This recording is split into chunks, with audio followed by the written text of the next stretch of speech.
Knee mount is a really interesting position.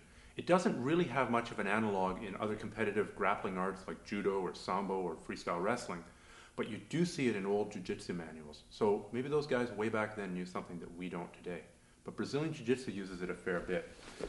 It's a double-edged sword. I'm going to be fairly high here. My center of gravity is higher and is less stable than the other pinning positions where I've got a lot of body-to-body contact. On the other hand, I'm putting a ton of pressure onto him.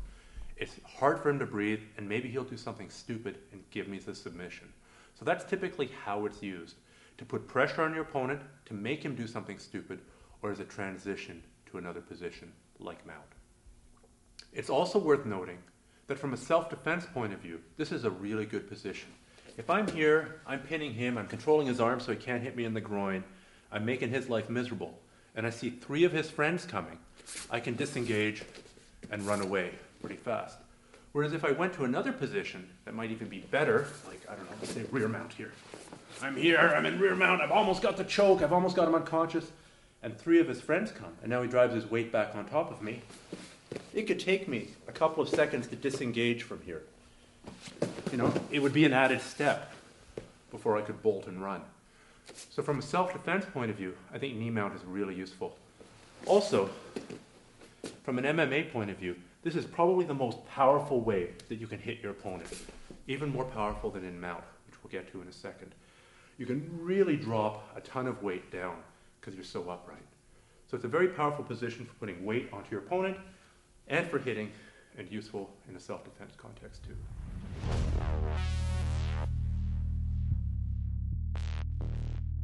So let's look at some of the variables in knee mount. Some people call it knee on belly, and that's exactly what it is. You're taking your knee, you're putting it on the guy's belly. Where exactly does it go? On the belly is one good place, but you can also put it on the solar plex, and that makes it a bit harder for the guy to breathe. And if you want to be real mean, and if you've got a good grip, you can put it on the sternum.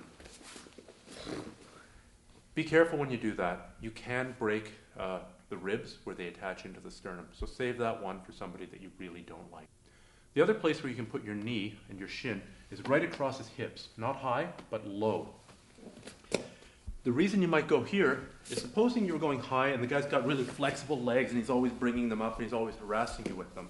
If I put my shin across the line of his hips here, like this, it makes it a lot more difficult for him to bring his legs up into play, especially once I start bending him towards me here. That's what your knee is doing. What a lot of people miss is what this foot is doing.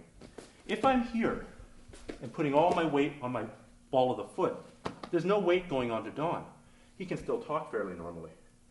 Go through the ABCDs. ABCD. ABCD. Go ahead. ABCD. Go ahead. ABCD.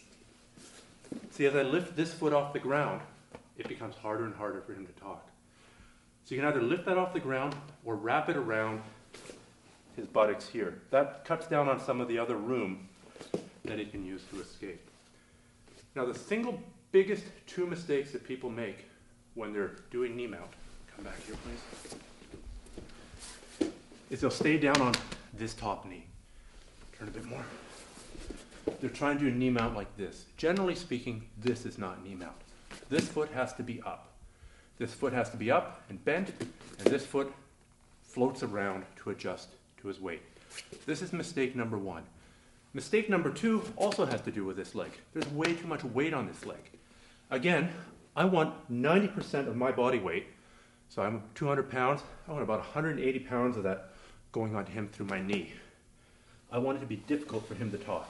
ABCD? ABCD. Right.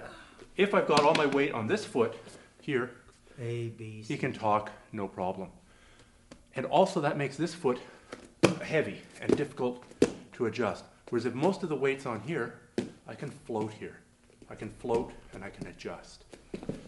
So this is a tough one to demo, and I really appreciate Don taking this abuse. That's what the legs are doing. The hands, there's different possibilities. The classic one is grabbing the sleeve and grabbing the collar, here and here, there. I pull him up, which does 2 things. It bends him, makes it harder for him to escape, and it increases the amount of weight that goes down onto him. The harder I pull, the more weight he has to take. So collar and sleeve, and I'm going to do it incorrectly here so that he doesn't take too much weight. Another common one is shoulder and knee here. And again, I'm trying to turn him into a banana. In no-gi, this is a fairly common variation of knee mount.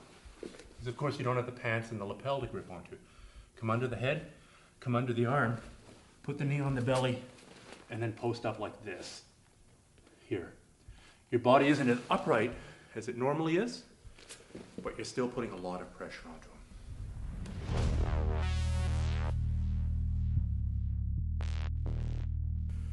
So now you've got to knee mount. Let's say you're not actually hitting him. You want to use this as a transition. The most common transition really from here is you put the knee on him, this hurts, he moves around, and I slide to mount. What I want to be careful of here is being sloppy on my slide. If I just let my foot come across here, he's going to catch it in his half guard every time. So as I come, I want to bring my heel up to my butt and then slap it down here. It might look something like this. Here, I'm pretending to go for the choke. I didn't let my foot get anywhere near his legs for him to entangle me with it. Another transition, and it's not one that you really want, but it happens all the time, so you might as well be prepared for it, is if I'm here, he often turns into me. And I fall down back into side mount. It's not so bad. I haven't lost top position. But if you're in knee mount, you just have to be prepared to come back down to side mount at any point. A final transition I want to talk about, and it's not as fancy as it appears, is we're here. For some reason, I decide I want to be on this side. I'm going to put my hands on the ground, and I'm going to pop across here.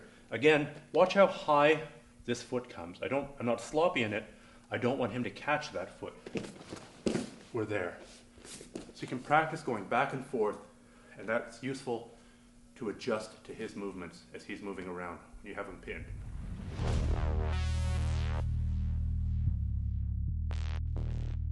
So if he has me in knee mount, and he's being nice, he's not putting a lot of weight on me so I can still talk, I want to protect my neck. This is often the first thing that guys go for, is the neck.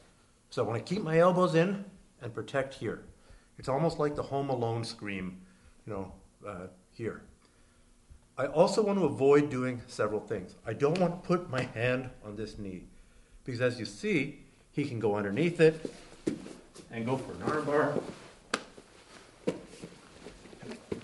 He can lock on a figure 4 Kimura grip. Nope, I'll just grab the wrist. Yeah. Bad things happen. Also, if I push him here with my hand, with my right hand, he can just step over my head and take the arm bar.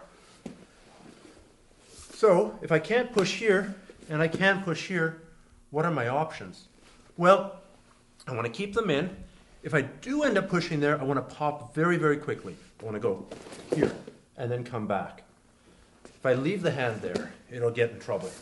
Another option is I can push his belt with this hand and his knee with that hand. This is a lot safer than here.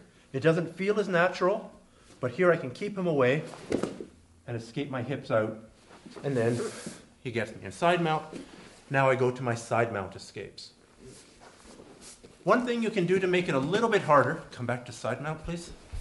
If I know he wants knee mount, if I take this arm and I put it on his hip and I bring my knee up and I put my foot on my knee here, I can make it a bit more difficult for him to pop up and get to knee mount because I'm killing the space.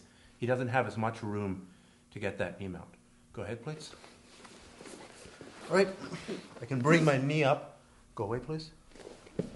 I can create a shield here along that side of my body, which to some extent protects me from the knee mount. So we've talked about what not to do. Here's some options that you can do if you are trapped in knee mount.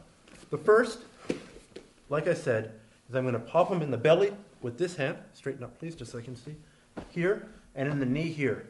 is not so much to push him off, but just to hold him here while I escape my hips out to the side. Now I should anticipate him coming to side mount, and I should move on to my side mount escape. I know he's going to get to side mount, so I should have my escape lined up even before he gets there. Another way to escape from knee mount, instead of pushing here and here, is to take this elbow and bring it to the outside of his knee. Go here. I'm going to bring it here, and I'm going to, again, scoop my hips here. That usually leaves this hand here to grab the single leg. Now he's going to come to his knees. He's going to fight here. And even if it takes me a minute of being in turtle before I get back to guard or take him down, at least I don't have all his weight on my belly crushing me. Another knee mount escape, and I'll show it from this side this time. Get your knee mount, please. Is to move this leg here, take the leg that's on my belly and force it down between my own knees. This depends a lot on his weight distribution. I want to get some weight off of here first, and I can do that either by bridging or by bumping him with my knee. I bump him, I bridge. If this foot comes off, I can grab it, and I can push it down into my half guard. We're here. If I'm comfortable in my half guard, I've just hugely improved my situation. As always, you're probably going to end up linking escapes. You're going to end up linking, trying to shove him into half guard, trying to force him into side mount, trying to turn out to a single leg and grab the knee.